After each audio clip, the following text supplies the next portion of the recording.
On parle d'un autre album qui est sorti le 9 février 2015. Alors cet album, il y a une chanson que personne n'a oubliée.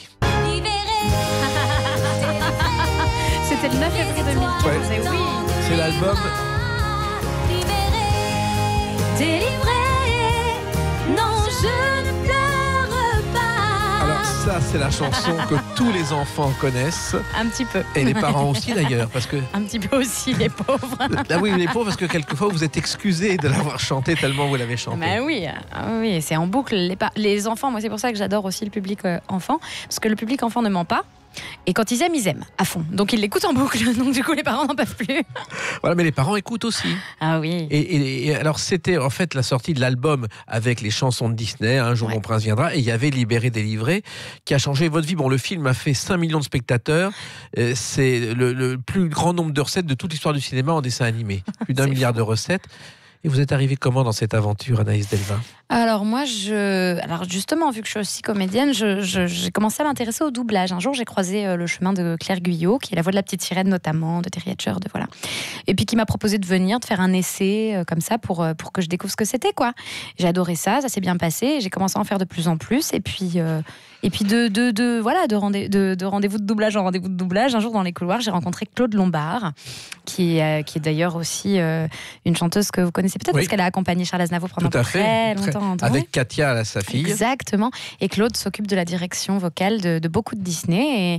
Et puis 2 ans après la rencontre avec Claude, j'ai reçu un coup de fil en me disant il y a des essais pour le prochain Disney, tu pourrais correspondre, viens passer l'essai. Voilà. Alors au départ, c'était pas le rôle d'Elsa, c'était Anna, je crois. C'était Anna, ouais.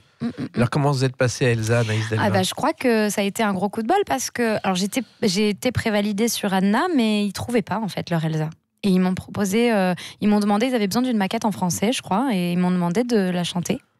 Et donc j'ai chanté pour la première fois Libéré, délivré. Et donc du coup, je crois que ça a fait son effet parce qu'ils ont dit, voilà, tu feras pas Anna, tu vas faire Elsa, et on va prendre une voix un petit peu plus jeune encore pour faire Anna. Et du coup, c'est Emile Wams qui fait Anna. Oui, alors justement, c'était pas facile parce que la chanson n'est pas facile, Anaïs Delvin.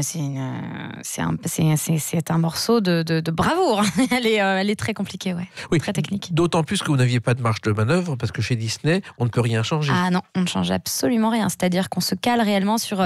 c'était un doublage, quoi. Donc il y a le personnage, il faut que ça matche sur sa bouche, il faut que les intentions qu'il y a dans le regard matchent aussi. Donc on fait exactement ce que fait la version américaine, Parce qu'on doit avoir l'impression, en voyant la version française, que c'est elle qui parle. C'est ça.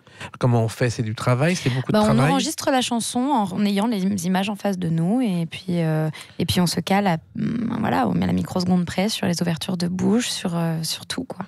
Alors cette chanson a changé votre vie, Anaïs Delvin ? Ça a changé 2-3 trucs, C'est-à-dire c'est vrai que ça a ouvert aussi, ça m'a ouvert à un nouveau public, le public familial, qui est un public extrêmement important et puis extrêmement fidèle.